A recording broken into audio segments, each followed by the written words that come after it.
आज का विषय है परमात्मा की प्राप्ति प्रेमी के लिए ही संभव। आइए इसे विस्तार से समझते हैं। आध्यात्मिक उन्नति की परम अवस्था तथा ईश्वर प्राप्ति की अंतिम भक्ति अवस्था प्रेम है। भक्ति का स्वरूप भी निःस्वार्थ प्रेम ही कहा गया है। इस विषय में कोई विवाद नहीं है कि परमात्मा की प्राप्ति के अन्य सभी साधनों में प्रेम का समावेश होना चाहिए। वस्तु कितनी ही सुंदर क्यों न हो, यदि उसके प्रति आकर्षण का भाव नहीं होगा तो न तो उसकी प्राप्ति का प्रयत्न ही हो सकता है और न उस प्रयत्न में चिरस्थायी ही रहा जा सकता है। प्रेम का विकसित रूप ही आध्यात्मिक गुणों, श्रद्धा, भक्ति, विश्वास आदि के रूप में प्रकट होता है, पर ईश्वर उपासना में उसे किसी न किसी रूप में प्रकट होना आवश्यक है।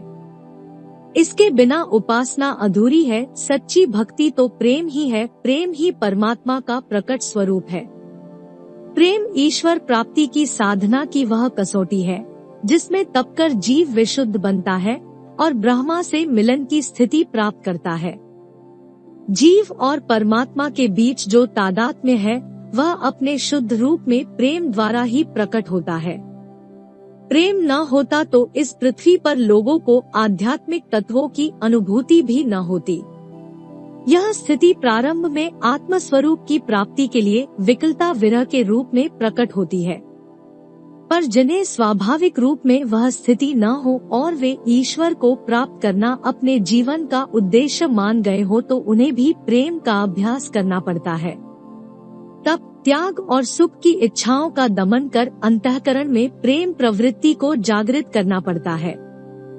प्रेम जो मनुष्य का ईश्वर से संबंध स्थापित करता है, उसे उसकी सत्ता के मूल स्रोत में पहुंचा देता है। जो वस्तु मनुष्य समाज को धारण किए रखती है, उसके विकास और नैतिक उत्कर्ष में सहायक होती है, वह प्रेम ही है। यदि मनुष्य के बीच प्रेम का आदान प्रदान न रहा होता और मानव जाति की प्रवृत्ति के मूल में प्रेम का प्रेरक भाव न होता तो नैतिक क्षेत्र में उसने कोई भी उन्नति न की होती। मनुष्य विकास क्रम में सृष्टि के अन्य जीवों की अपेक्षा बहुत पीछे है। संसार के अन्य प्राणियों में जो नैतिक मर्यादाएं देखी जाती है, वे ईश्वर प्रदत्त होती है।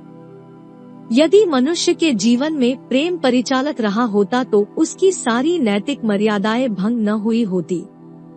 स्वार्थ या छल कपट की अधिकता वाले प्रदेशों में आज भी इस सिद्धांत को स्पष्ट रूप में देखा जा सकता है।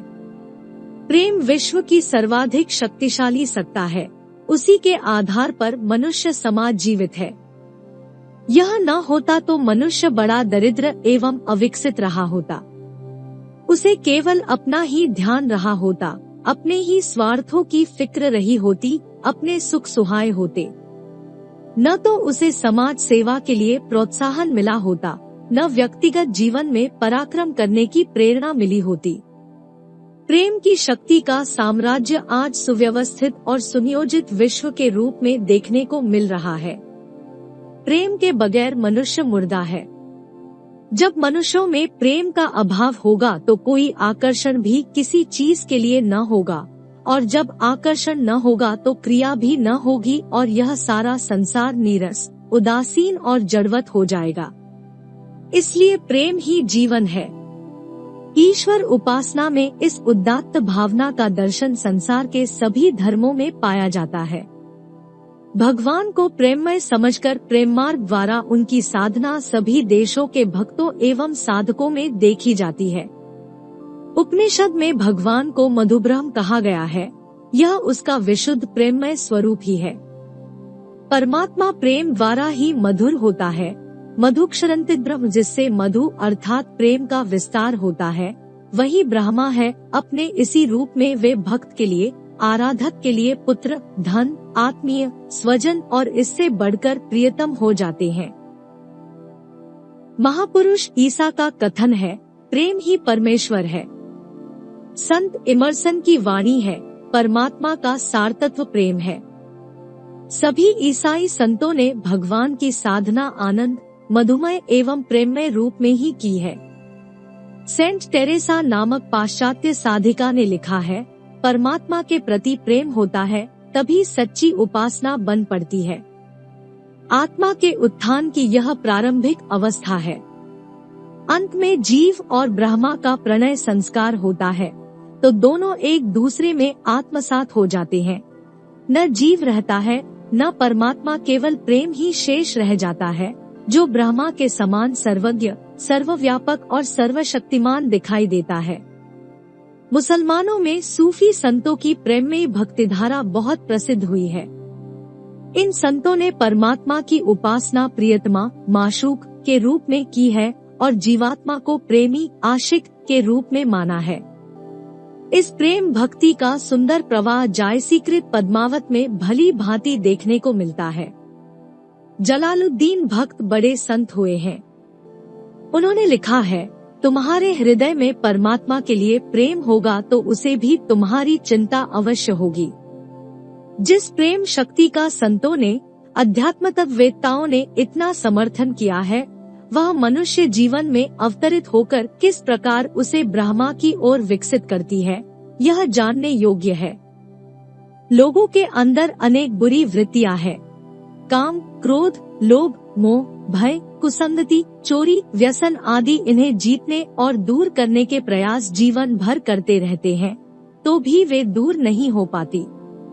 मन स्वभावतः कुमार्गामी होता है और वह किसी भी नियम बंधन को मानने के लिए तैयार नहीं होता।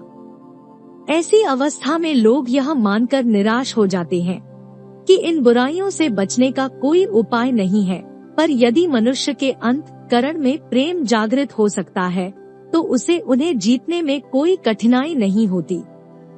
प्रेम के लिए कुछ उत्सर्ग करने में या अभावग्रस्त जीवन जीने में तो आनंद है। मनुष्य का मन प्रेम का गुलाम है। प्रेम की शक्ति के सहारे उसे जिस मार्ग पर चलने के लिए प्रेरित किया जाए वह उसी पर चलने को तैयार हो जाता है। प्रेम ही मानव जीवन उत्थान का आध्यात्मिक रहस्य है। असीम सुख की प्राप्ति के लिए प्रेमी अपने आप को भुलाता है और इसमें उसे एक अनिवर्चनीय तृप्ति मिलती है। प्रेम का वास्तविक स्वरूप अपने आप को प्रेमी के प्रति आत्मोत्सर्ग करना ही तो है। इसका उदात्त रूप बच्चे के प्रति माता के वात्सल्य में दीख पड़ता है। प्रेमवश माता बच्चे के ध्यान में अपने आप को बिल्कुल विस्मृत कर देती है। उसे अपनी सुख सुविधा, विश्राम, निद्रा और भूख प्यास की कोई सुध नहीं रहती। ईश उपासना में ऐसा प्रेम जागृत करने के लिए इष्टदेव से मिलने के लिए तीव्र और अदम्य इच्छा जागृत करनी चाहिए। साधारण मनुष्य के प्रेम में जब लोग इतने विभोर हो जाते हैं तो ईश्वर के प्रेम में ऐसा क्यों न होना चाहिए। पर इसके लिए हमें भी त्याग और बलिदान के लिए उसी भावना से तैयार रहना होगा जिस प्रकार अपने प्रेमास्पद का मुख देखने को तरसते हैं और उसके सामने अपनी विद्या, बुद्धि, धन संपत्ति, पद, यश सबको तुच्छ मान लेते हैं। हमारा प्रयत्न यह होना चाहिए कि परमात्मा के शुद्ध प्रेम के लिए अपने आप में, अपनी आत्मा में, अपने बच्चों, अपनी धर्मपत्नी, घर, गांव, समाज, राष्ट्र और संपूर्ण मानव भाइयों के प्रति असीम प्रेम विकसित करना चाहिए। यथाशक्ति उनकी सेवा और त्याग भावना द्वारा निष्काम प्रेम, वासना और कामनारहित प्रेम बढ़ाना चाहिए। इस विकास के मार्ग पर जितना अपना अहम भाव नष्ट होता जाएगा, हम उतना ही परमात्मा की सत्ता में समाते चले जाएंगे। इसी प्रेम के अभ्यास में परमपिता परमात्मा की समीपता का सौभाग्य प्राप्त कर लेंगे, क्योंकि परमात्मा का द्वार प्रेमी भक्तों के लिए सदैव ही खुला रहता है। इस पुस्तक के अन्य अध्याय सुनने के लिए डिस्क्रिप्शन बॉक्स में दिए गए लिंक पर क्लिक करें। For more videos visit our channel. Please like, share and subscribe.